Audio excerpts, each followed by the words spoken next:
Going live. There we go. Going live with the corrected one.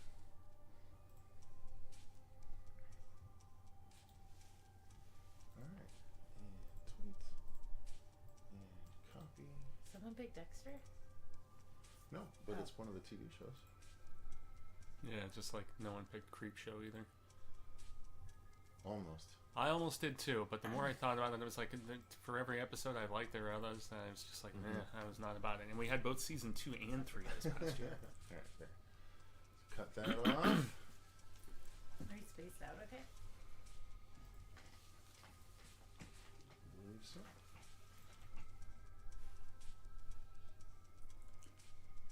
All right. I think we're all going. Set. So, hey everyone, welcome to the horror show. I'm Cecil Laird. Jaime Fuego here. Marcia Parker. And we are here to do our top 6 horror TV shows of 2021. Now let's give everyone just a moment to filter in. Yeah. Let's say hi to everyone. Talk about some honorable mentions in the meantime. Up. Fucking honorable mention, motherfucker. I don't even know. Okay, so I have our list. Let me pull that up for us. I'm curious some of the favorites of those who are filing in the chat. What you guys like? Yeah, so this is our final list. Oh, true. I'll pull this graphic up at the very end. Yeah, I didn't actually read what Fuego came up with. So. Yeah, so that's... Wow, that's interesting. It is, right? Midnight Mass didn't even show up on my list. Well, they haven't heard what any of them are yet, so let's not say anything they are. don't know what that means. So we did roll with Truth Seekers then. Yes, yeah. So there's a couple 2020s that snuck in because they were at the back half. They were at the very end. Okay. So all right, let's say hi to everyone here that's in the chat. Yeah. We had JP waiting in the chat. We have Ali Hamdown. What's going on? The phone too. Javier Lerma. What's going on? Corey, also, what's going on? And then Corey Super Novak, Simi. my dude. Hey guys, can't stay for this stream. Just wanted to say I watched Super Deep, The Trip, and Tomorrow War over the last 2 days based on your recommendations, and really enjoyed them. Awesome. Oh, The Trip is so good. I love that movie. I still haven't watched that. That's on my list. Oh, it's funny. I've just been catching up on TV instead. That's what I've been doing, the last week or two of Captain But thank Trips, you for saying that, Super Semi. We appreciate that. Yeah. Super Semi, I'm not sure how to say. Semi sounds right. Yeah, I'm not sure. Guys, go ahead and filter in. Say hi in the chat. We'll say hello before we get started here. You know what? Of course, I left the notebook down below with you the want me big to run list. down and grab it? Yeah, it had the big list. I have it on my phone. Do you? The big list? Oh, the master list of everything? Yeah, the one that I sent in the chat. I just couldn't find it.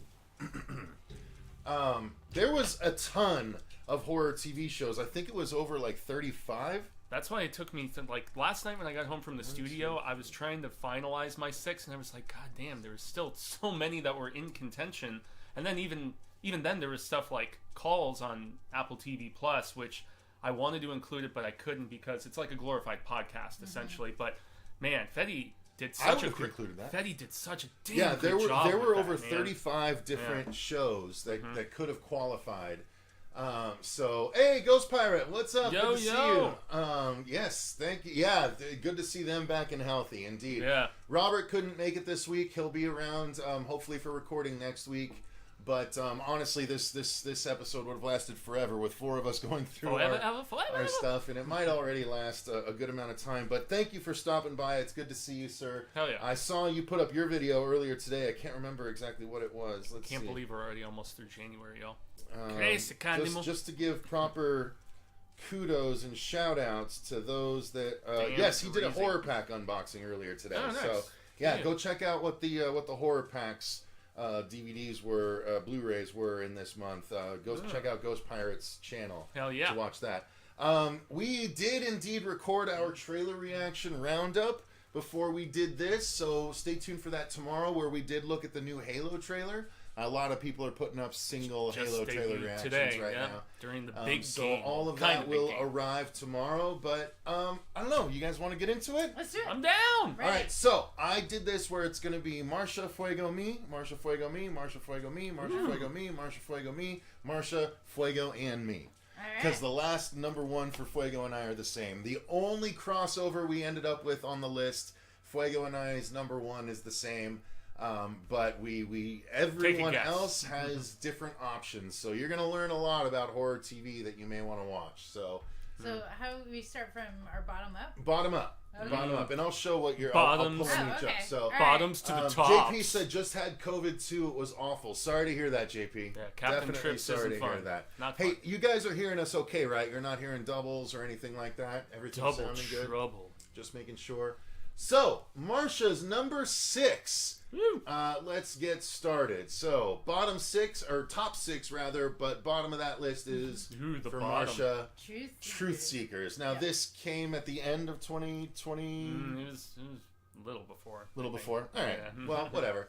It's Marcia's list, and she can include it if she wants. I can do what I want. Yeah, okay? exactly. No, I really enjoyed the show because it really gave us that. I mean, it's Simon Pegg, and you know, Nick Frost. Yeah, and it was cool because it kind of brought me it's the paranormal, and it's like ghost facers, and it's like great dialogue, great stories, and then the connection that gets like revealed throughout the show was amazing. Like it was a joy to watch, and it definitely had a lot of relief to it because like right now, you know, a lot of the heavier stuff that's hitting, it's just like this is too dense, it's too deep, and it's hitting too close to home for me to really like enjoy. So watching this was just like back to like a nice comedic, like paranormal, fun show that has the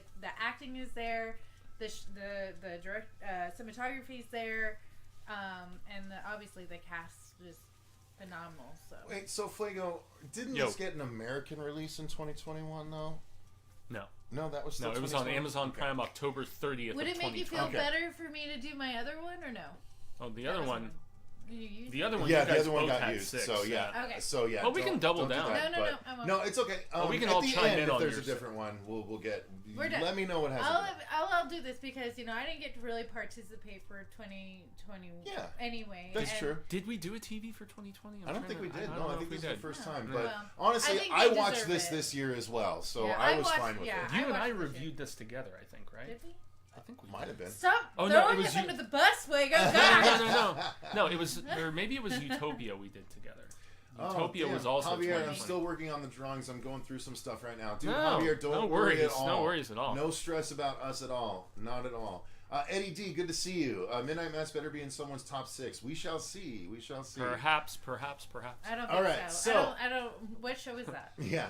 Fuego, your number 6 is Invasion. Yes. So please tell us about this one. Okay, so this is an Apple TV Plus series. Now, I know Simon Kinberg is a name that comes with some negative stigmas from certain people with what he did with the X-Men franchise. It was both good and bad, and he's relatively hit and miss, but I feel like this show, especially from a production standpoint, hit a lot more than it missed. And so it's at the onset of an invasion, and we jump around to all of these different despondent areas of the world. So there is a black soldier who is in Afghanistan, if I remember correctly. There's also a Japanese woman who works for essentially Japan's equivalent of NASA. So she's another character we follow. There is also a woman who is a former medical student who is of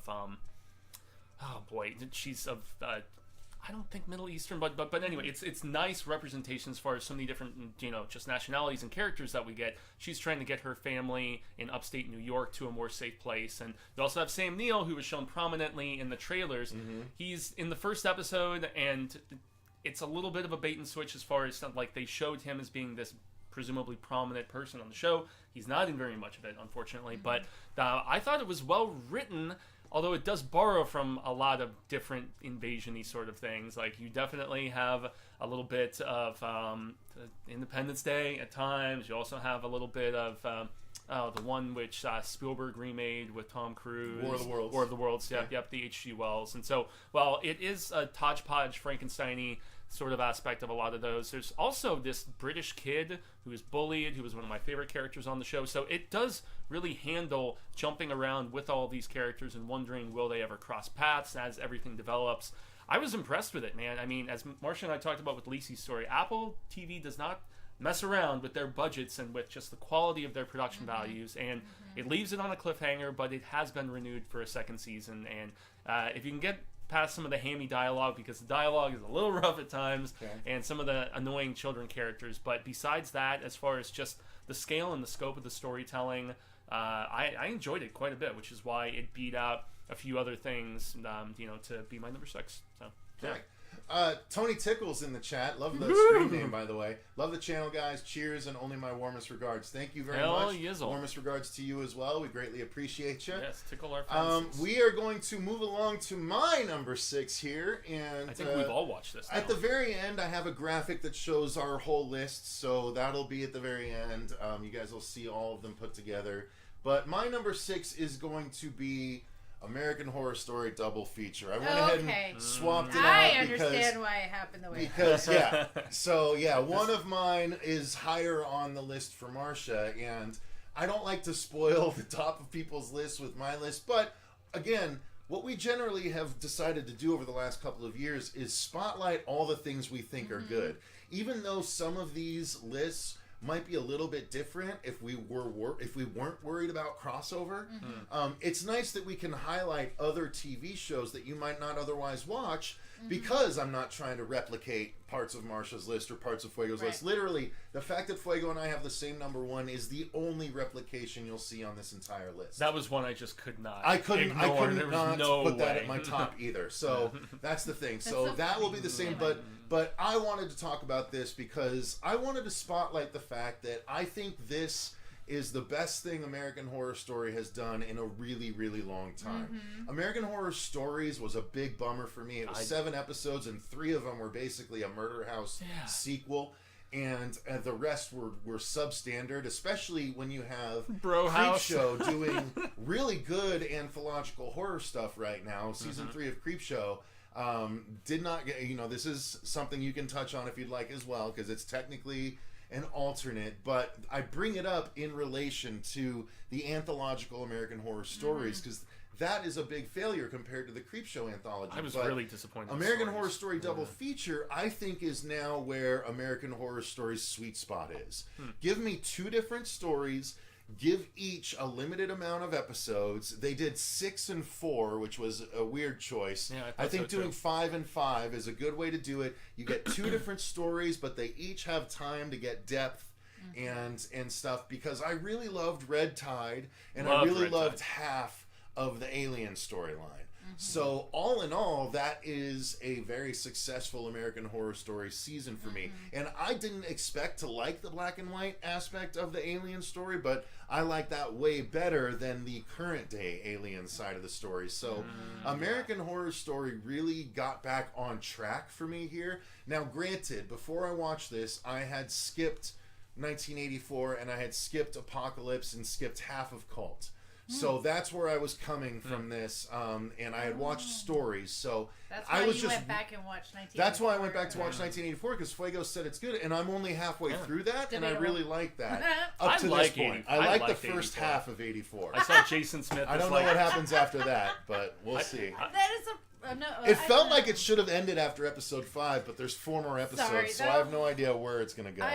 I've watched all of the American Horror Stories. I have now too. I'm an avid fan of the franchise. Yeah. And 1984 was. Did it go off the rails after 5?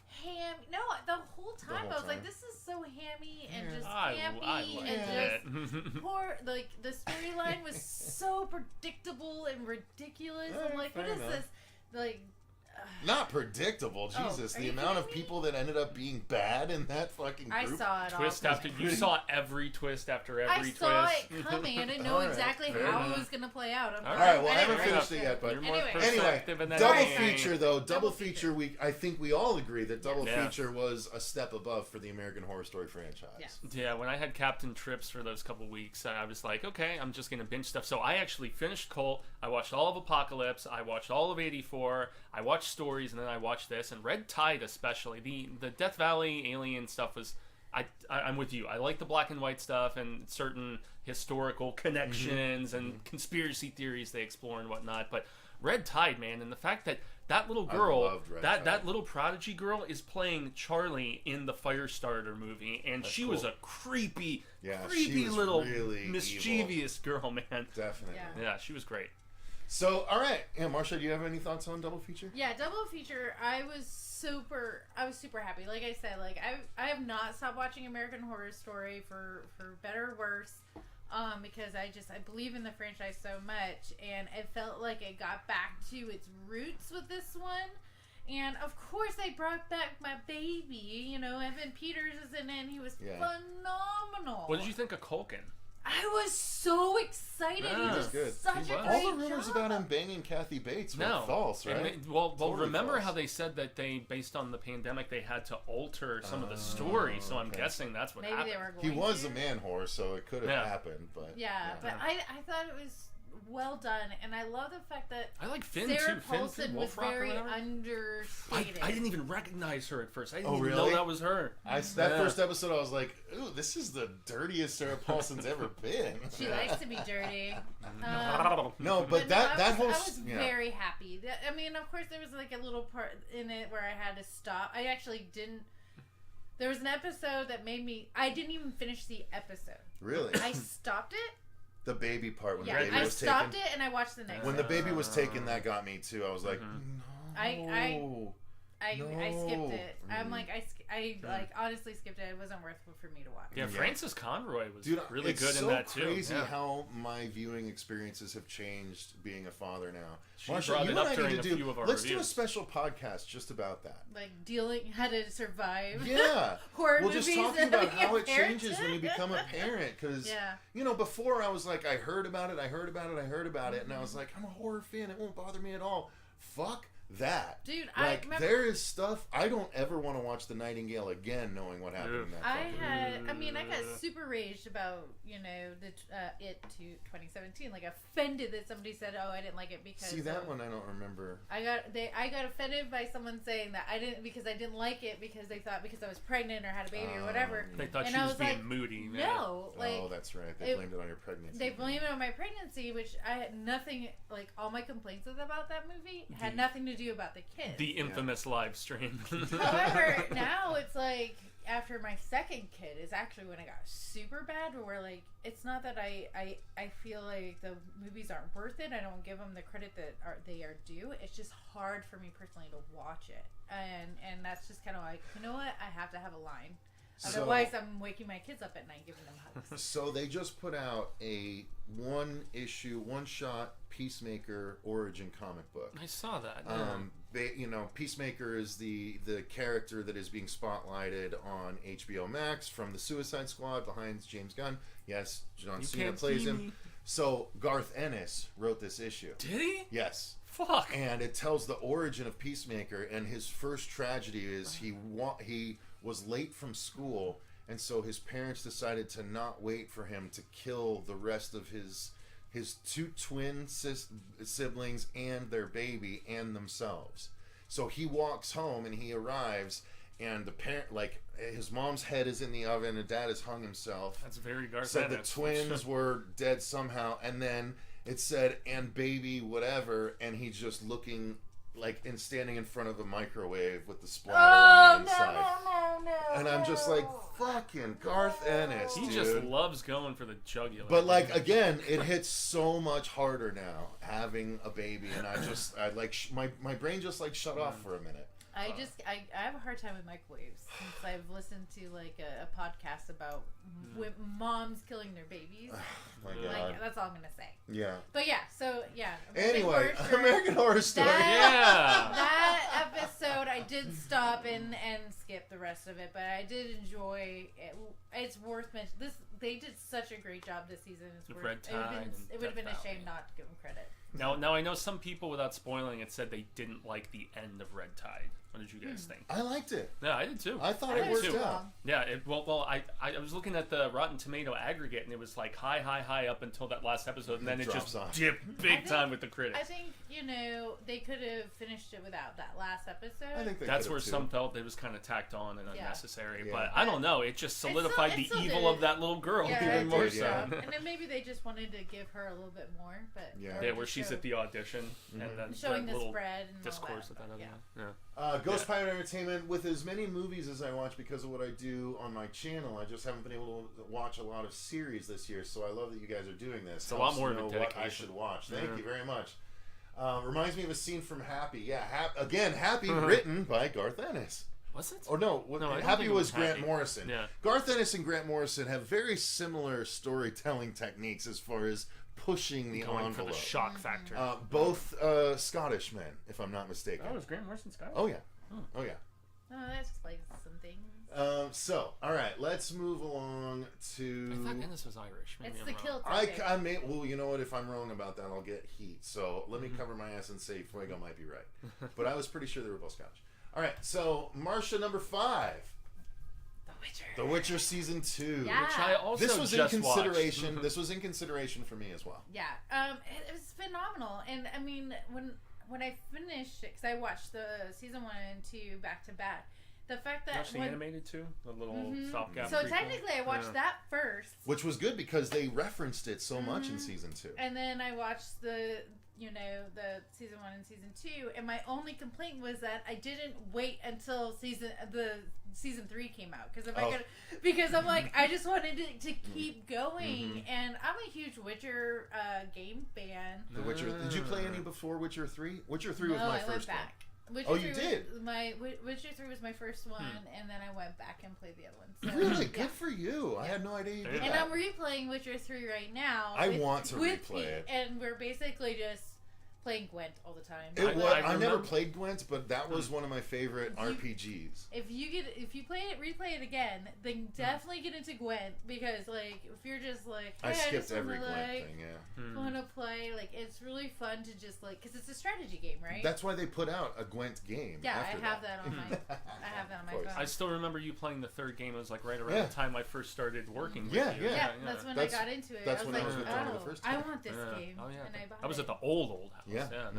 But obviously it's beautifully shot. The cast is amazing. The story is very awesome, and the monsters are great, and just like it's just the complete. It's just a world, right? It's a universe that you get pulled into, and there's a lot of twists and turns, and who's sleeping with who, and Season 2 was structured so much better than Season 1. Season 1 was very confusing in its telling, because it jumped around in time and it didn't tell you. No, it didn't tell you anything. When I was watching it the other day, I'm glad I had to consult the Wikipedia because they broke down the timeline for me. Literally, they should have re-released it in like actual order, and it would have made more sense. But the recap that they have on Netflix, they say the recap in order of how things are happening. So she even addressed Laura Histrich, the showrunner, who, by the way, liked when I tweeted out our 90s intro for The Witcher. You should watch that in context now that you've seen the show. Yeah, I watched it all. But yeah, so season 2 was told in order. It was very well done. The first episode, especially when they go to this castle and find one of Geralt's old acquaintances who has transformed himself, and there's this, evil flying thing around. Vampire kind of chick. Fucking good. And then the rest of the series where Ciri is training, and you got the rest of the Witchers, and really cool effects. I loved this season 2. I thought it was great. Yeah. That's why it was in contention for me too. But when I saw you did it, I was like, okay, I can leave that off my list. We can still talk about Yep, exactly. No, I had a few shows that I watched this year that I probably wouldn't have thought about The Witcher unless I watched it, and I'm so glad I actually sat down and watched it. I don't know why I waited so long. I think because everybody was like, oh, Witcher, blah, blah, blah, and then I just kept falling asleep. Yeah, everyone was on the Witcher train. Yeah. I think when the first season came out, what was it? It was 2019. Yeah. Oh, was it 2019? 2019, the first season. 2021. In the pregnancy realm, and tired, and COVID, and not. I was not watching a lot then, and it was too slow for me to stay awake to. So I had to watch more upbeat stuff. It was confusingly told too. That made it hard in season 1. So I think what jumpstart my interest was watching the animated one. I'm like, oh yeah, this that is thing awesome. was like Castlevania levels of badass. It was really good. And especially the scene in the marshes where all those kids are just thrown to the proverbial wolves. Wow. Yeah, I'm like, oh, I want to play the game again. Yeah. No, I was impressed. The lore is pretty deep, though, I gotta say, you know, and like, well, there's like 4 or 5 books, or something. Well, there's like 6 books plus all the short stories, and it was originally published in Polish, from what I understand. They even did a movie and a couple TV series. That's right. Like, way back in the day that the author hated actor, and said they were terrible, you know, and he said this is a much better sort of thing. But between the warring North and the South, and between elves and how they factor in, and then, you know, like where the Witcher's creating monsters, there's like so much going on in the show. I had to consult, and I'm happy that I'm kind of up to speed, though, because the show is really good. Okay, before we move on here, Julian Ybarra is here. Is Creepshow up next? We mentioned Creepshow earlier. I don't think it made any of our lists, but we did acknowledge it was in that contention. Season 3 was in contention. Yeah. JP, I hated Gwent. Witcher 3 is one of the best games ever made. Stacy Petroselli, late to the party. Good to see you, Stacy. Thank you for chiming in. Have you guys seen All of Us Are Dead TV show? No, that's new this year, so I'll get to it eventually. I'll give it a try. I don't know. I'm so zombied out now, but if no one puts brand new cherry flavor, I'm going to be disappointed. All right, we all watched it. Yeah, we all did watch it. So, all right, let's move on to Fuego's number 5. Yes. So more from South Korea, and I gotta say there was so much on Netflix from South Korea that I watched this past year, between Squid Games, between the Silent Sea, I think it was called, which was the one where they're trying to find water on the moon, which was which is also pretty good. But this was the one that spoke to me the most, and maybe not in the earlier episodes, but it explores faith so much. Between this and Midnight Mass, like, there are 2 shows on Netflix that really, the fanaticism that comes with faith, and the manipulation also that can be caused from it. The premise of this show, if you guys are unfamiliar, is essentially like, what if you have like kind of an expiration date and know that, you know, you're going to be dragged to hell by demons at this one particular point, and it's just the clock is ticking and everything. But there are terrorist groups in this. There's a law enforcement angle. The show does kind of shift gears. Hollow churches. Yeah. Surprise. Yeah, and the effects are okay, you know. I mean, I didn't really like the look of these, like, demon-y monsters. You watched some of it, right? Or Were just did golems. You watch all They of were it? Spiritual golems. Yeah, no, I watched the whole thing. Yeah, but it's really golems. Yeah, it's really where this manipulating church that is kind of. But I think it was golem originally. In the Jewish stories. Yeah, because I think of like you would know more than I would. Diablo 2, where you could make, you know, golems. You know, you could, like, because you're a necromancer is what I always played as, and you could like summon them and whatnot. But yeah, it's really in the back half of the show where it focuses more so on this church that has eclipsed Christianity as like the most popular religion in the world after, and they have these terrorist group ties and everything. But it's really, the show hit its mark for me when there is a child born that has. That is marked, essentially. The baby gets the decree. Yeah, and like that's a newborn where baby gets a decree, where basically what happens, Marcia, is when they get a decree, a big spiritual face appears and says, blah, blah, blah, your name, you are going to hell, you have 10 days. And then at that moment, when your time comes up, 3 spiritual golems show up and literally beat the fucking shit out of you. Beat you to a pummeled mass of meat. And then pull you down. And in the last couple of episodes, a baby gets the decree. And so I'm like, what the fuck is this show gonna do? Yeah, and what are they gonna do with this? How? And that's the only reason I made it through the end. Because the rest of the show just didn't interest me that much. It was the overall idea is interesting. Like, what happens if you know you could literally be dragged to hell by these evil things if you do bad. But then it all changes when it's like, well, these things aren't coming for just those that have done evil, because it's coming for a newborn baby now. Original sin. Yep. Well, that's the question, right? So it asks a lot of big questions. That's the debate. And that is why it's a really interesting show to watch. It just didn't hit me the way a different show. Sounds like it's good that I didn't watch it. Yeah. So it was more so the theme, and it's lower on my list because of the fact that there are episodes that are slow, and like the cop procedural aspects, and also the journalists in it. It was only 6 episodes, but it felt like it could have been 4. Yeah, I can see that. And thank God it wasn't like 8 or 10 or anything like that. But they do leave it wide open for a second season with what happens to somebody who is condemned and killed by them. And there's, well, I don't want to spoil stuff, but I don't believe it's been renewed just yet. But they leave it open for more. So.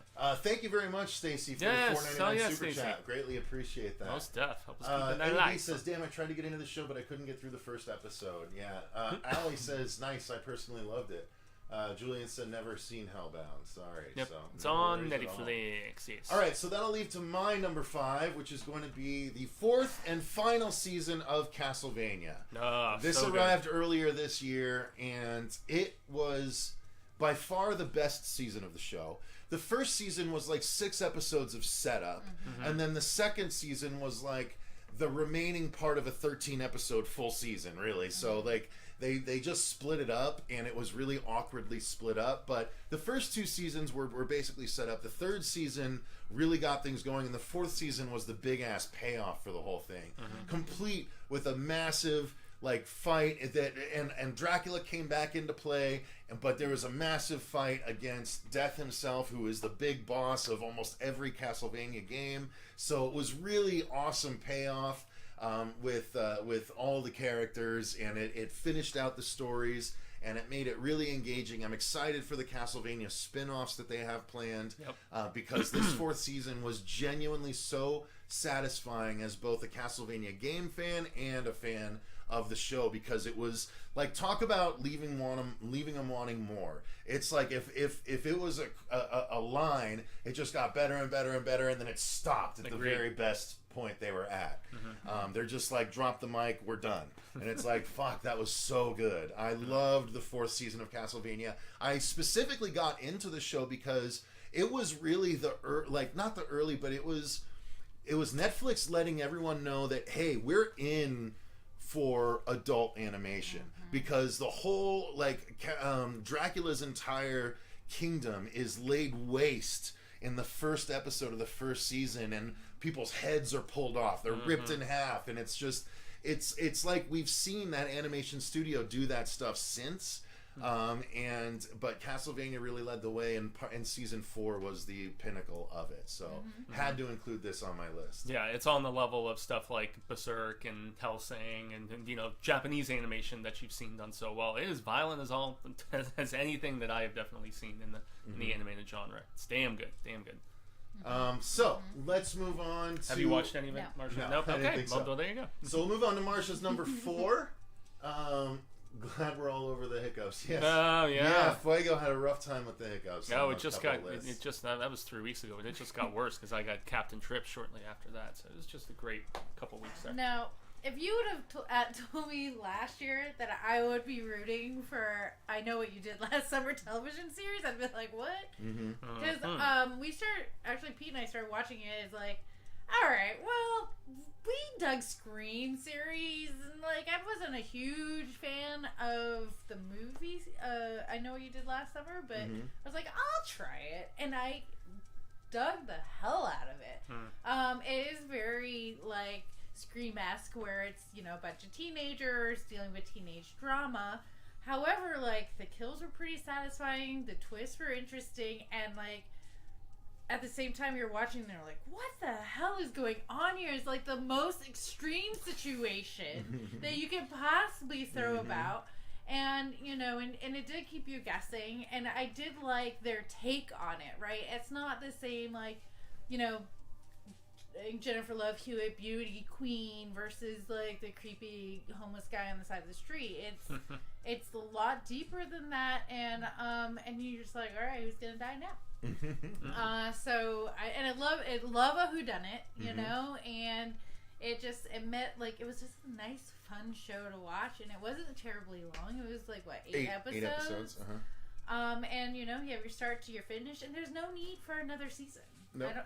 There just isn't. It has been canceled already too. They were trying to do another season, but they canceled it. So, and it doesn't need it. I mean, I feel like if you did another season, it's not gonna. It would feel like you're stretching it out. Right. Exactly. I think it played its purpose, and I really enjoyed it. If you're looking for something just kind of like fun and lighthearted, and a few kills, and there were some really emotional bits, though. I will say that. I agree. I'm waiting until you're done to jump in. Yeah. I don't want to step on you. No, you're fine. Yeah, there was some parts in it that was like really super heavy and emotional, and just kind of like, oh, okay, that's rough. So did they hit the landing though? It didn't feel like overwrought. So that's the thing. Yeah, I feel like I loved the first 4 episodes of this show.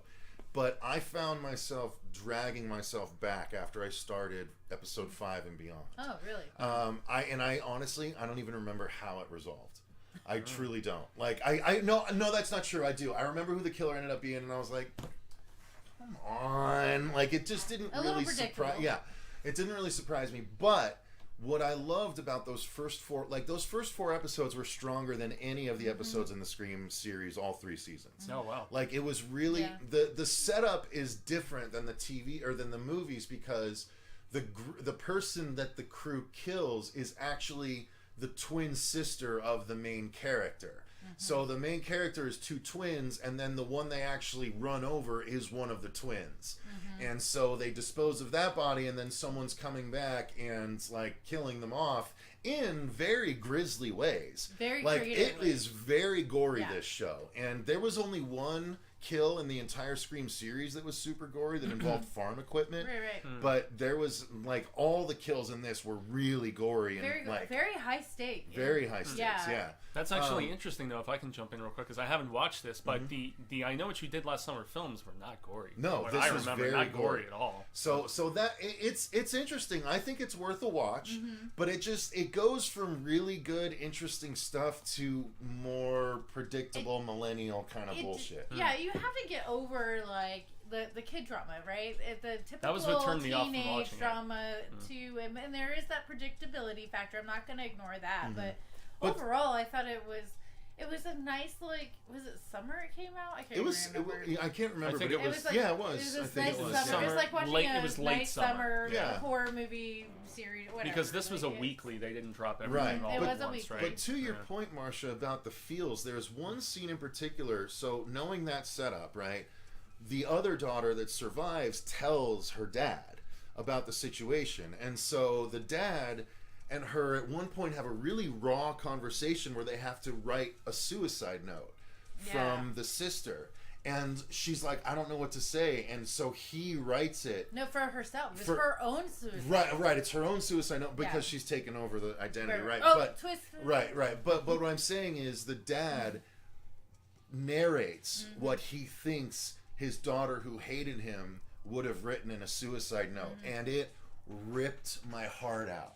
Like, that made me cry for sure. And I texted the group. I was like, how is I Know What You Did Last Summer making me cry right now?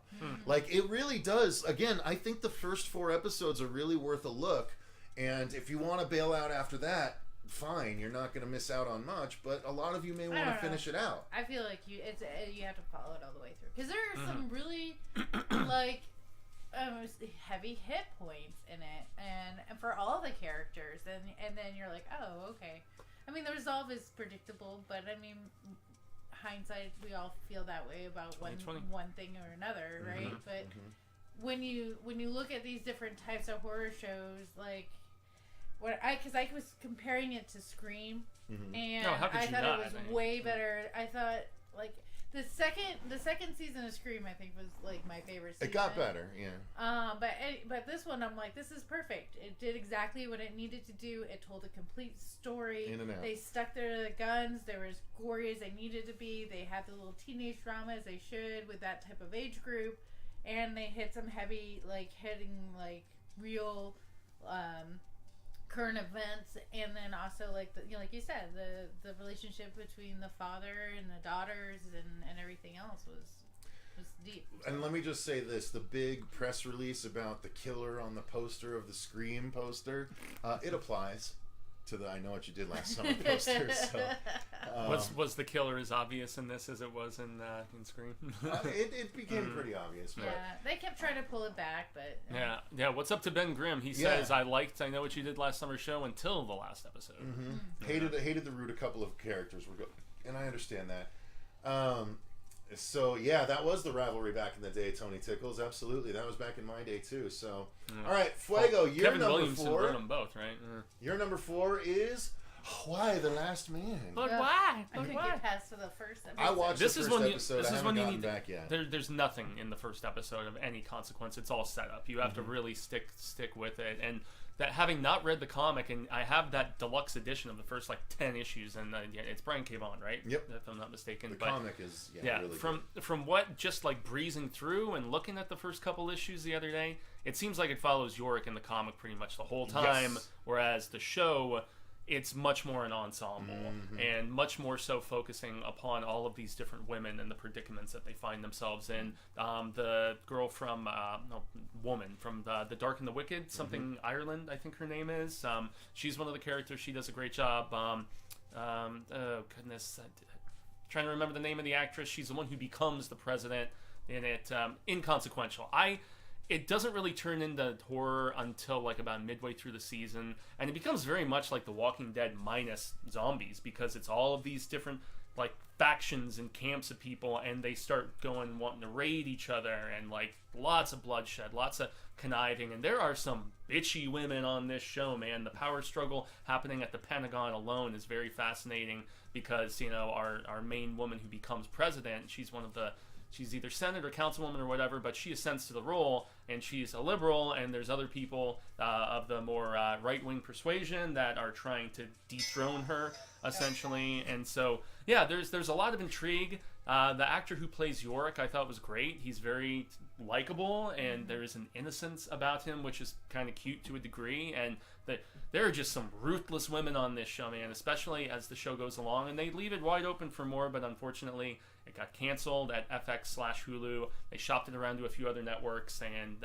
no such luck. And the showrunner just tweeted about a week or so ago that they have given up the process, and it is not going to be returning. But I thought it was very well done. It's not super horror, but it made the list because I wanted more, and I'm disappointed that we're not getting it, unfortunately. Well, so I couldn't do it as soon as I realized what was about to happen, and I just kept focusing on like. I think I shut it off at like one of the episodes with the mom was like walking into the room with her sons, and I'm like, nope, I'm done, because like I already know where this is gonna go. They're just gonna walk in their room and they're gonna be dead, and I'm like, no, I don't want that. Yeah, I know the bit that you're talking about. It was the husband and the son. Yeah. And she discovers them dead in the bed. It's really, really tough. I knew what was about to happen, and I shut off the show, and I'm like, and I even text you guys, I'm like, I'm not watching that one.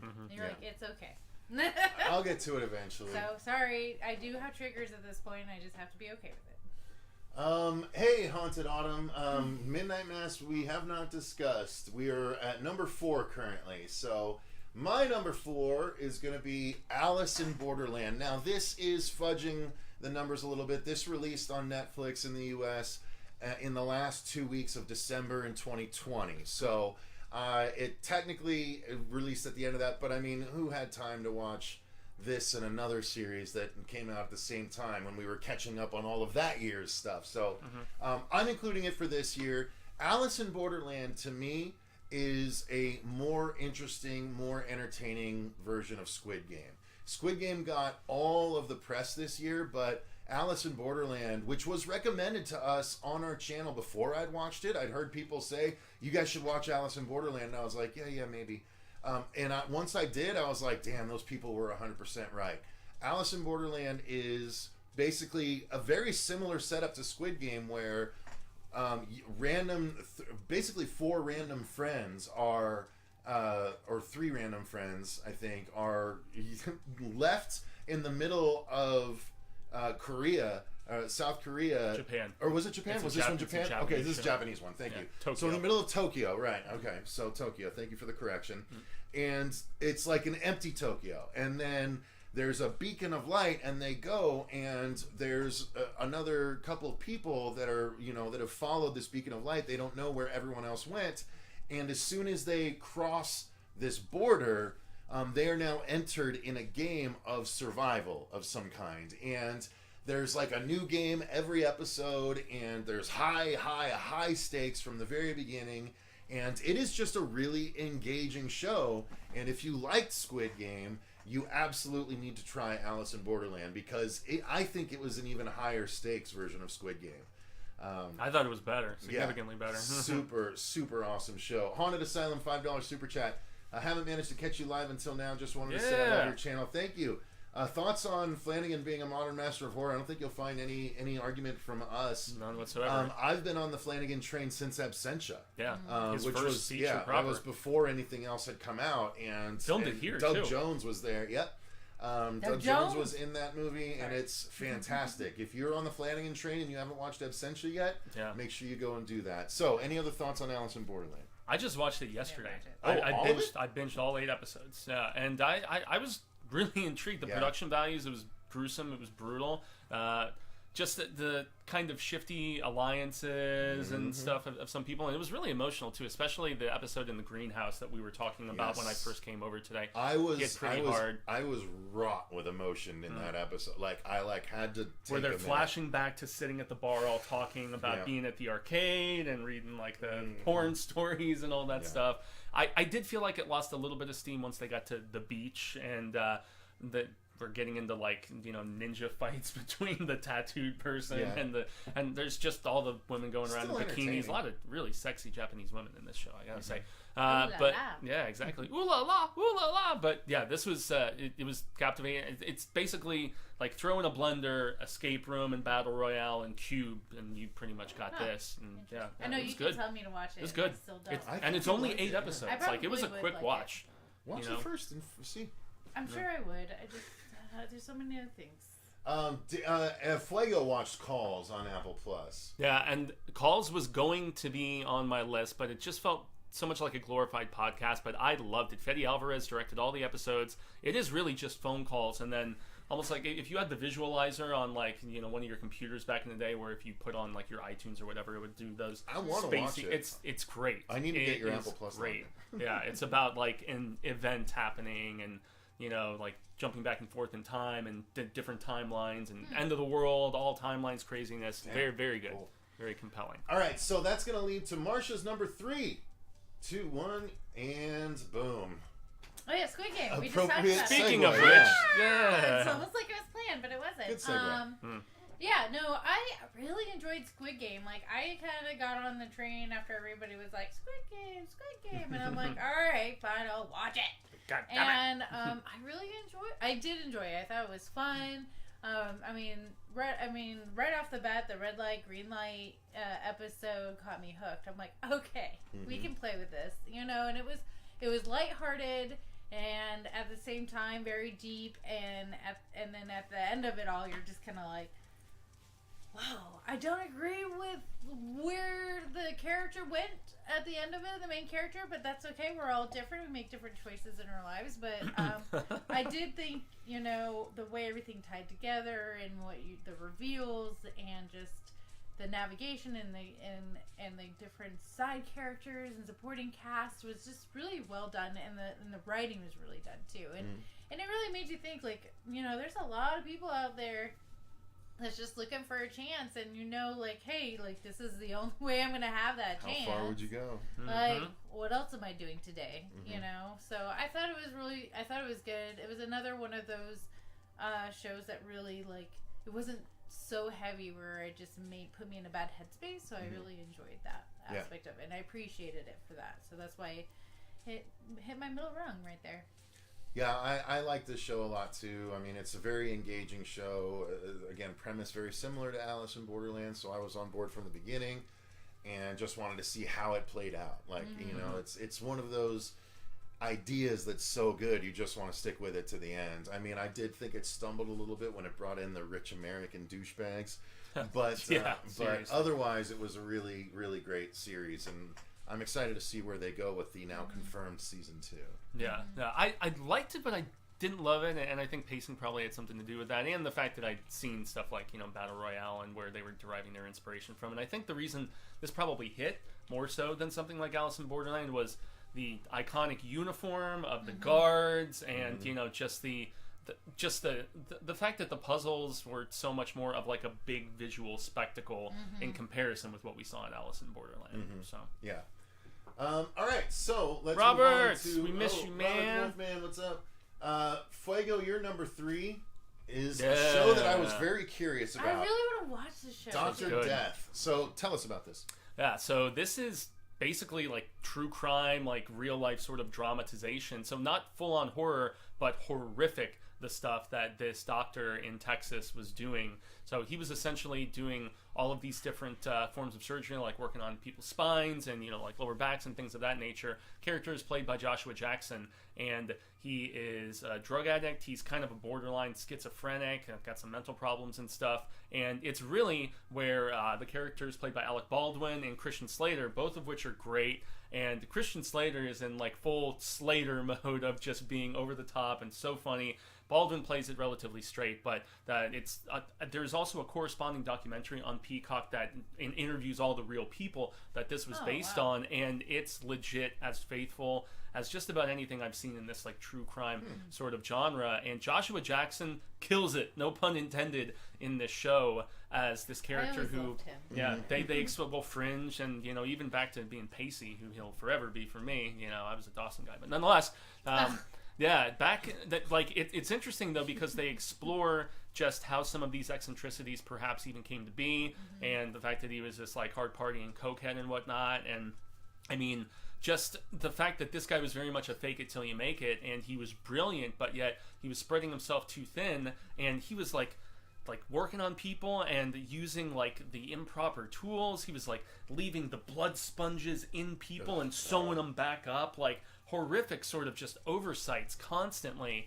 And the show was incredibly compelling. It's exclusively on Peacock. I think it's only like 6 episodes, so it's a pretty brisk watch, and they do have the corresponding documentary as well. This scared me in a way that horror movies and TV series and stuff can't necessarily, because the malpractice from this guy was covered up. He, in just the span of like a year or so, went from hospital to hospital in the Dallas-Fort Worth area, and since nobody wanted the public to know the sort of crazy fucked up stuff that he was doing, it was just pass the blame, cover it up, they don't want it coming back. And since this sort of surgery is such a moneymaker, that was another reason why these people didn't want him to lose his license to practice medicine. And it was fascinating, it was frightening.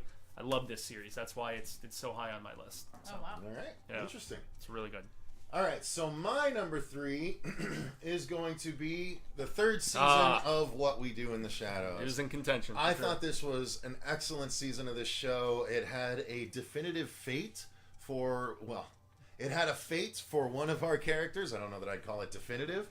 But there was a fate for one of our lead characters that was very surprising to me. But the whole show, again, I think that they were evolving the show in this season. And definitely I'm interested to see where it goes from here, because it ended in a way that, like, how are they going to go on to the next season from here? So they dive deeper into the characters this season. Nandor and the woman, what's the woman's name? Nadja. They get elevated to king and queen of the vampire clan and have to deal with that. And Colin Robinson gets involved with a siren at one point. And that was funny. Of course, the others, the familiar. What's the familiar's name? I'm spacing it now. Guillermo. Thank you. And of course, Jackie Daytona. So I just really love What We Do in the Shadows. It gets better and better. And I'm surprised and happy to say that it has gotten better and better. So I'm very excited about where they go from here. And I just think the 3rd season was great horror comedic TV for 2021. A wonderful change of pace for horror viewing for those of us that love the genre. Yeah, I was happy with it. I mean, I still feel like the first season was the best season in my own opinion, but okay. But I do enjoy it every time they come out with a new season, and I'm like, all right, I want to watch this because it hits all the right points. You have excellent writers, and the actors are phenomenal, and they just, I mean, they don't very take away. It's not over the top, and they do bring you to interesting places, and you're not bored. Mm-hmm. Yeah. So I do appreciate it. Yeah, I love this show, and I loved how they kind of switched around the dynamic with Laszlo and Nadja interacting so much more, and Colin Robinson. Colin Robinson. And God, the name of that, the other character who was totally eluding me. Oh, goodness. Nadja's husband. Fuck, why can't I think of his name? In any event. Laszlo, you just said. Well, is it? Okay, Nandor, yeah, that's right. So, so Laszlo, Colin, having their little bromance sort of thing, working on the vehicle and, becoming friends and whatnot. And then also, Nandor. And the fact that they switched who these characters were primarily interacting with. That was what gave the show a new wrinkle, and that just did more interesting dynamic in the third season than what we saw in the second season, which was more of what we'd already done with the first. And also check out Wellington Paranormal if you guys haven't. Yeah. It's a little more also good. It's a little more I would say than what we do in the Shadows, but still very funny. It's a little more Reno 911. Takes place in the same world.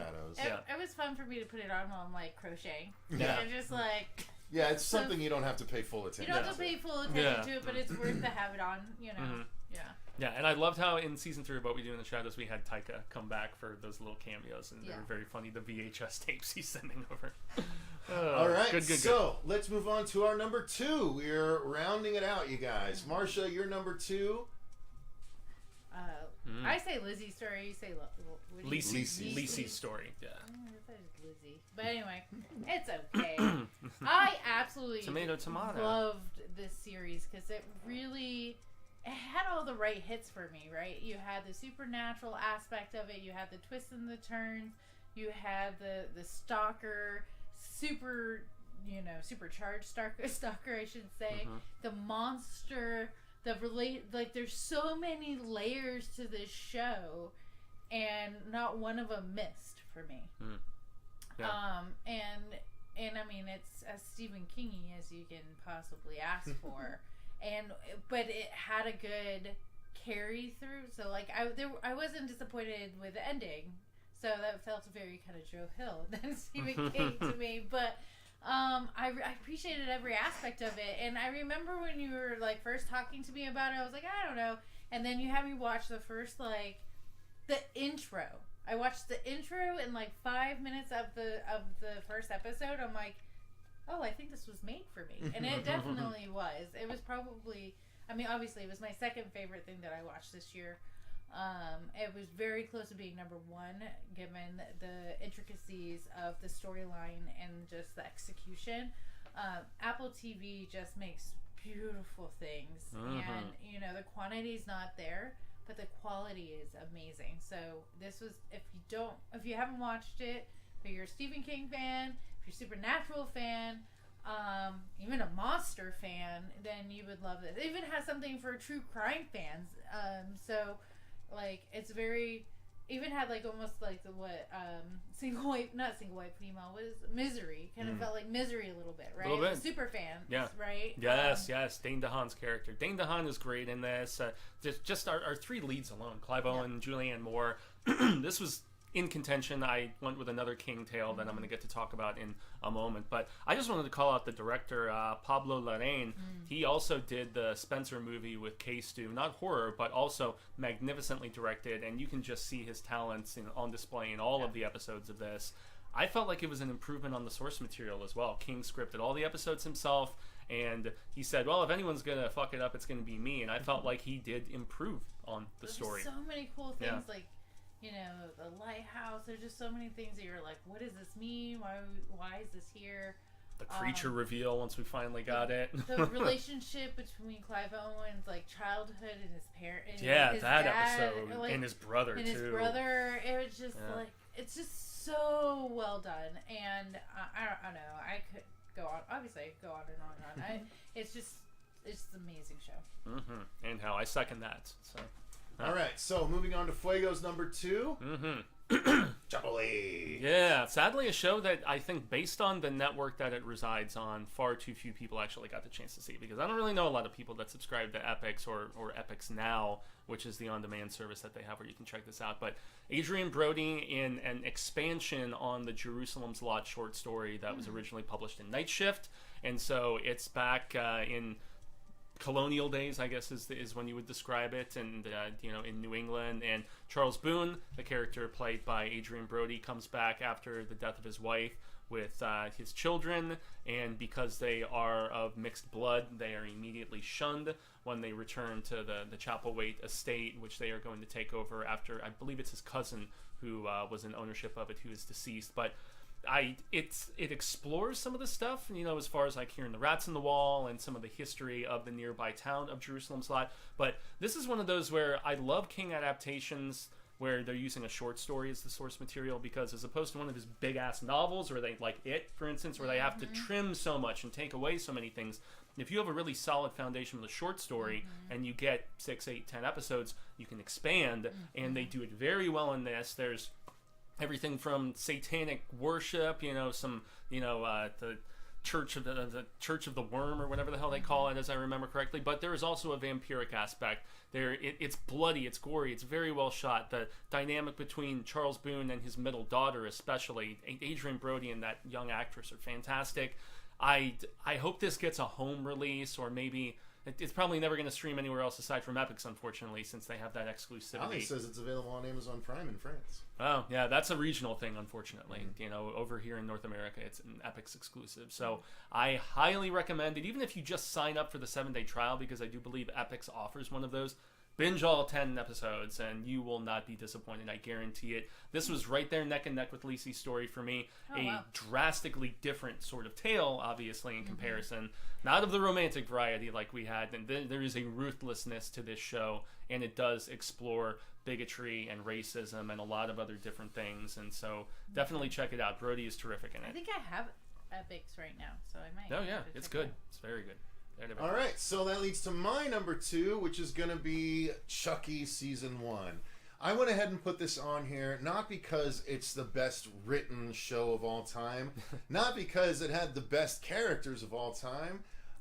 Really, it's more of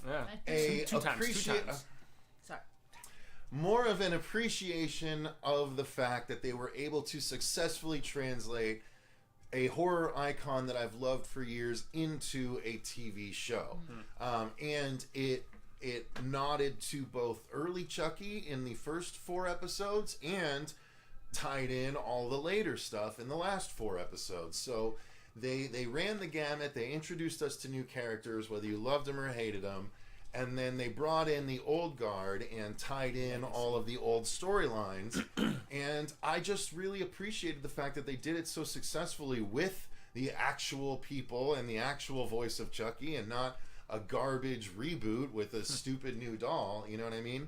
I like the fact that they were successful enough to already be greenlit for a season 2. So that excites me, and it gives me hope for the future of horror TV, right? Old properties getting a second proper chance on television. They might not all be continuations the way this one is, but it shows that our old slashers can work in long form content. So yeah, Chucky Season 2, I appreciated it enough to put it there. Yeah, I enjoyed it. I mean, I'm not as just all about this franchise as yours, so that's probably why it didn't make my list or anything, but I was entertained with every single episode. There was not like a missing link where I felt like they really dropped the ball in quality. And Fiona Dourif, man, I mean, she's probably the MVP of this in a lot of ways, and I thought she was terrific. And also Sawa in the 2 dueling roles, although later in the series he starts acting like the other character he was playing, but it is what it is. And I was not as annoyed with the child actors as it went on as I was initially with some of them. So, yeah.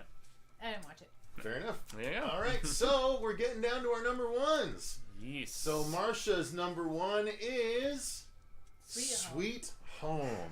Dude, I absolutely adored this show. Like, it had me on the edge of my seat every episode. I couldn't put it down. I was sad I would have to go to sleep, because I would have to wake up and like wait for my kids to go back to bed so I could watch the rest of it. I just loved every episode. I love the characters. I love the monsters. I love the gore. I love the fact that it was like one apartment complex and the stakes were super high. And then they switch it on to you, and like the monsters had their own feels, and you just kind of like get to learn the dynamics of all the characters, and they either come together or they don't, and they have their own side stories and their own obligations and motivations, and I just thought it was really well done overall. Like, it had something for everyone, and just so cool. I love the monsters. This one was Korean, though, right? This one, I believe, was Korean okay, as well. So... Yeah, and this one being 10 episodes instead of 8, that's why yesterday I was like, well, you guys talked about both Alice in Borderland and this one. I was like, 8 episodes versus 10 episodes. I'm like, I think I can cruise through 8 episodes, but just the praise you both have heaped upon this show, I need to make the time. I mean, basically the premise of the show, you guys, is if you mixed the Raid or the recent Judge Dredd movie with The Mist. So basically, at the very beginning of the show, a monster apocalypse breaks out, and you hone in on this one apartment building, just like in the Raid, just like in the new Dredd movie, and you follow the tenants or a select group of tenants from this apartment building as the monsters are going on outside. And the difference is between this and The Mist is that every episode basically a new monster infiltrates and they have to deal with it. Not only that, but there's a virus that is associated with the monster breakout that is transferred via the humans. So if a human gets infected, they then become a monster eventually, but it's a slow process. So it's like it's got elements of zombie movies where if someone gets attacked, they hide it and you don't know until it's too late in certain times, but it's all monsters. Right? And there's a variety of monsters. They don't all look one way. There's a giant brute. There's a creature that's just got a giant tentacled eyeball. I remember that. There's from the trailer. An ooze creature. Like there's so many different creature designs. There's one creature that's featured heavily in the trailer that basically gets the top half of its head cut off, and it just has one big ear that it uses to seek out its victims. Yeah, and if you make any noise, he'll fire a tendril at you and fucking kill you. It's just really cool monster designs with a cast that you really get to know, because it just follows this group of survivors in their apartment building, and they know they can't go outside because worse things are out there than are in here. So it does become very bunkerish, which I'm normally against, but there's enough in and out of the building that it doesn't feel like a bunker thing. Yeah. So and the character builds are great. I think that's what really hit it for me, because I'm all about story. I'm a huge story person. I like monsters good enough, but this one, it had the full package, and I really cared for all the characters, even the characters that I didn't care for. So I was very interested in what would happen, what's going to happen next, and how are they going to overcome this next thing, and or like I can't believe I just saw that happen, and I just love the immense creativity and imagination that you get out of this. It didn't feel cookie cutter. I didn't feel like I was getting fed something. It felt like I was just in the middle of someone's beautiful brain, and they're just wowing me. So I don't know. And I think they're doing a season 2 as well, if I'm not mistaken. So I'm curious. So that is going to be Marcia's number 1, which would have been on my list, but since it was on hers, I knew I could talk about it there. So I highly recommend Sweet Home as well. Now that's going to lead to our number 1, which is both Fuego's and my number 1. And it is indeed Midnight Mass. Yes, Midnight Mass was by far, in a way, the best horror TV show of 2021, in my opinion. Obviously, in Fuego's opinion, too. Damn right. I mean, the storytelling was deep. It was engaging. It was so interesting. It put a whole new spin on the term angel for me because of the way they spun it in the show. It's one of the most creative vampire stories I've ever seen put to film, and it had a conversation smack dab in the middle of the series that made me more emotional and made me think more, and it was heavier than almost anything else I saw the entire year. And so much so that I went and shared it with my girlfriend, because it was such an emotionally heavy and pivotal conversation to see someone literally take the time to put to film. And it's just two people talking about what they think happens after they die. Yeah. And it was gorgeous. It was amazing. The acting was unparalleled. The effects were there. I loved it. And I know I stepped on a lot of stuff for you, but I know you have a lot to say about it too. This was like my favorite thing that I watched this year of anything, movies, television. And I know that my religious upbringing definitely had something in play with this. I mean, and this is the thing that I revisited more than anything else. There's a couple movies I watched twice. I don't know if I watched anything 3 times, but I watched this series 4 times. Wow. Yeah, I did. I watched it first myself, then I showed it to my significant other, then I went back and watched it a few months later again, and then when it was a slow month of things to do, I threw it on again, just when I was at work in the office and stuff, and I cried 2 specific times, big time in this show. The use of the Neil Diamond music is great. I discovered some tunes that I had not seen before. The acting was top notch, and I got to give a shout out to Lou, who has jumped in the chat, from the Stephen King podcast.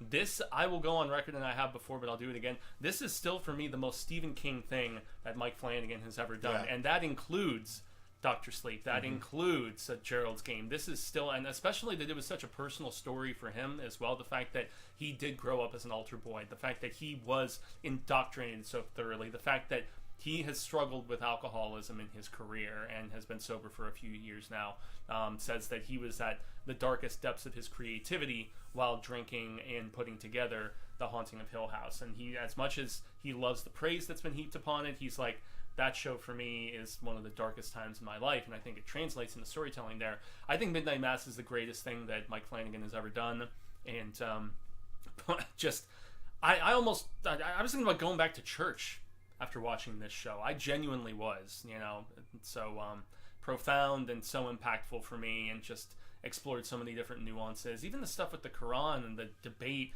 at that town meeting halfway through the series, I thought was incredibly compelling. I mean, top-notch actors across the board. Even the smaller stories of, like, the girl who was shot and the guilt of the guy who drunkenly accidentally did it and stuff. That confrontation when she's walking again between the two of them. I mean, I could talk for probably a couple hours just about everything I love about this show. And if you guys haven't checked it out, please, I implore you to.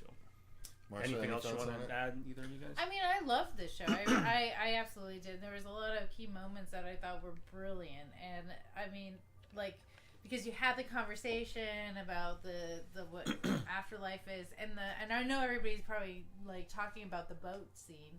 Oh yeah. But I never laughed. And the post credits too, where she's just screaming and crying. I never laughed so hard out loud, and that's just because like.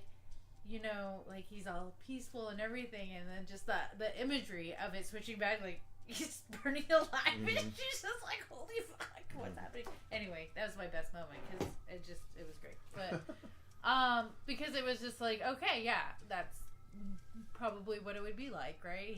He's finding his peace, and she's just like, why are you doing this to me? But I thought overall it was great. It had Matt Sorsen in it from Friday Night Lights. He's great. Which character was that? Because I haven't watched Friday Night Lights. He was the quarterback, number 2. I never watched Friday Night Lights. Yeah, so, but what character in the show? What character in the show? Oh, the main character. Oh, the drunk driver guy? No, the kid that comes back from the boat and his family and. Oh, okay. The main character of the show. The main character of the show was the dude that came back to town, in my opinion, until he went by. Right. Yeah. He didn't shoot the girl. No, I said drunk driver. The drunk driver. Oh, yeah. The drunk driver. Yeah. How the show begins. Shooting of the girl, and I was like, no, how the show begins. And, and just the opening. I was like, what? The opening of that show just hits so friggin' hard. Where you see the bottle of vodka and yet the Jesus fish and everything, and it's just. Oh, man, we have another soupy chat. Oh, thank you, Haunted Autumn. And appreciative you put in Midnight Mass at number 1, $5 super chat. Thank you very much. The show is everything that makes the horror genre, the art form it should be appreciated as. I agree. Yeah, this is sophisticated horror. I'm now reading the book. No, please. I mean, it's not perfect, obviously. No, the only thing that I thought was interesting was that, like, everybody thought that the vampire aspect was a twist, and I thought it was the point. Oh, I thought from the very beginning that's what it was going to be. Not a twist. Just the twist is that he looked at the vampire as an angel, which was really interesting to me. No, I like the religion aspect of it, but I remember going, oh, okay, it's vampire. And Pete was like, how did you get that so fast? And I'm like, well, because he came off a boat and there's pretty much the coffin with dirt around it. If that doesn't say vampire, I don't know what does. Exactly. Yeah, and also the angel connection, it's been explored before about the fact that I can't remember if it was a book I read or, a series or a movie or whatever about, some of the first vampires being when angels came down from heaven and had sex with humans, and so that's how vampires were created. That's been explored previously. Vampires are very religious based. I mean, if you think about it, most of the fact that crosses and holy water and that whole religious connection. Like, Judas betrayal and all of that stuff was a big thing in a couple movies. Oh, it makes me think of 30 coins. Yeah, 30 monedas, yeah. Dina Elkins, totally agree. It was a waterfall of snot and tears. Nice. Yeah. I love what Lou says, how the girl at the end, I can't feel my legs, and that gave just kind of everything coming full circle, sort of. Finality and everything. Yeah. Dr. Death, Midnight Mass #1. Yes, indeed. Most Death Flanagan, yo. Just to show you guys, I'll show you the final ratings here of all of us. Oh, let me get it above the thing so you can see. Oh. So that is the final rating, a top 6 from all of us. Mine was American Horror Story Double Feature, Castlevania Season 4, Alice in Borderland Season 1, What We Do in the Shadows Season 3, Chucky Season 1, and Midnight Mass. Fuego, go ahead, read yours. Yeah, so number 6 was Apple TV Plus Invasion. Number 5 was Hellbound, which is on Netflix. Why the Last Man, a single and only season on FX by way of Hulu. Dr. Death, you need to seek out if you're into true crime sort of stuff. It's on Peacock. Chapelwaite, which is an adaptation of Jerusalem's Lot, exclusive to Epix with Adrian Brody. And then lastly, Mike Flanagan's masterpiece, Midnight Mass. Marcia, go ahead and read masterpiece. Truth Seekers. I don't remember what Truth Seekers was on. Was it Prime? Prime. Hulu? Yeah, Prime. Yep. Prime. Amazon Prime. Witcher 2, Netflix. I Know What You Did Last Summer. That was a Prime too. Squid Game, Netflix. Lizzie's Story, Apple, and then Sweet Home Season 1, which was also Netflix. So I watch a lot of Netflix, folks. It wasn't a coincidence, but I'm just saying they got some things. They got lots of things. But I watched a lot of Netflix. So there you go, guys. HDZ, hello from Surprise AZ. Hey, surprise! I work out there a lot of times, so... Intriguing list. I need to check out a lot of these. Thank you. Yeah. That was the whole point of I wanted to show that graphic so everyone can take a little snapshot of it and go watch the shows they didn't get around to. And there were still so many, in contention that didn't make this list too. There was a lot of great stuff out there we didn't touch upon. Lots of good stuff. JP talks about brand new cherry flavor. I mean, it was a good show. It just wasn't it wasn't all my styles, so I appreciated it for what it was. But it felt more like a Fuego show than a Marcia show. To me, it felt like it was spinning its wheels after the first few episodes. It was just them getting more and more evil at each other, and the witch taking advantage of both of them. And I wished it had wrapped up sooner because it felt like it dragged on a little too much for me. I liked Catherine Keener in it. I thought she was good. It was too many episodes, and it definitely dragged in the pacing. Clickbait was another one that I watched on Netflix. I really liked I thought Clickbait was pretty damn good, actually. Yeah, it was a lot of twists and turns, which I appreciated. It was more thriller to me than horror. Definitely. That's why I didn't put it in either. But I thought it was really well done. JP also mentions Yellow Jackets, which it was later in the year. It didn't finish till this year. That's another one that we could, much like with Alice in Borderland or with Sweet Home, we could probably sneak it in because it, just like with Dexter, it started at the end of the year and then finishes up at the beginning. So. I was actually I started out strong for me, but then kind of got a little disappointing. Really? For me. Okay. But I just thought Yellow Jackets. Yeah. It got a little the direction I thought it was going to go, but it just didn't reveal enough. They were totally planning second season in my opinion. I kept hearing so many good things about it. You guys are not making me think it's super. No, I liked it. No, I haven't gotten around to it. Yeah, I thought you. I haven't been able to log into it. Oh, yeah.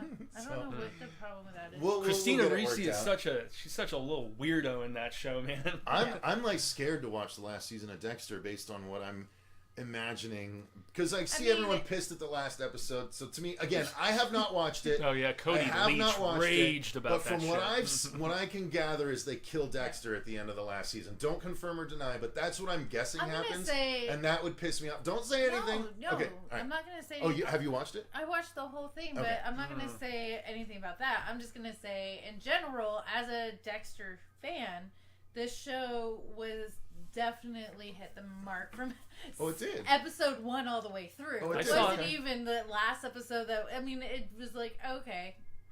I saw a lot of people say that it was a lot better than the whole final season was disappointing. previously. I disagree with that. Dude, wow. Interesting. Okay. It did not have, you could tell, and maybe I'm wrong, because I didn't actually do any research, but it felt like none of the same writers were writing this show, and they were trying to tell everything at once from the beginning, and it was just like not him, right? And it wasn't very Dexter. They had some things that were okay, but mostly I'm like, they misused Deb. They brought some characters from the previous storyline that just seemed like to not mesh well with the story. It didn't make sense the way they were reacting. Everything seemed like a writing of convenience, which wasn't very Dexter. Like, the thing that made Dexter so wasn't Michael C. Hall. It was all the side characters. It was a relationship. Was it the proteges that he took under his wing? Because I know he does that with a lot of characters, right? It was a good longevity show has great side characters. Because I know there was wasn't there Smits and Lithgow and all these people. Those were bad guys, though. Yeah, but his core interaction with the people. His sister, right? His sister and the other officers and everything that made Dexter who he was and influenced him was really what made that show. And then it was just like, you take all of those personal relationships that he had that made the show great, and the one-liners and the comic relief, and just remove it. It's just Dexter.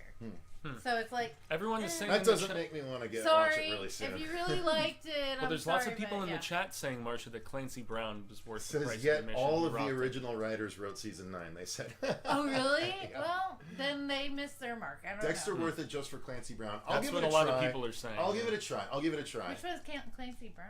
The guy that has a deep, deep voice. Oh wait, okay. He's been in a lot of stuff, but I think I know what you're talking about. Yeah. All right, it should have been a surprise mother effer moment, but all right. So don't ruin it because I haven't watched it yet. I will watch it, but we got another $5 super chat. One last super chat. Thank you, Haunted Autumn. I appreciate it. Thanks for a great review of the year. That was 2021. I look forward to see what you have to say in 2022. Thank you very much. I appreciate it. There will be lots. I am excited because I feel like I'm able to watch more things this year now that my kids are getting older. So, there you go. Cool. Heck yeah.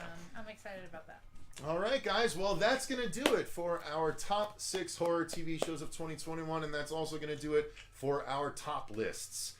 If you missed them before, we did the top horror movies, and then the worst horror movies, and then the top 6 things we were most anticipated for this coming year. So all of those are on the channel if you haven't watched them yet. Thank you guys very much for stopping by and watching this. Thank you to everyone that commented and interacted. We greatly appreciate you. Thank you to all of our patrons for supporting the channel directly the way that you do. If you want to become a patron, the link is in the description box. While you're down there, why not subscribe if you haven't yet and ding that notification bell if you enjoyed the video. Porfa, gracias. Until next time, I've been Cecil Laird. Gracias. Jaime Fuego. I'm Marcia Fuego. And remember, stay scared.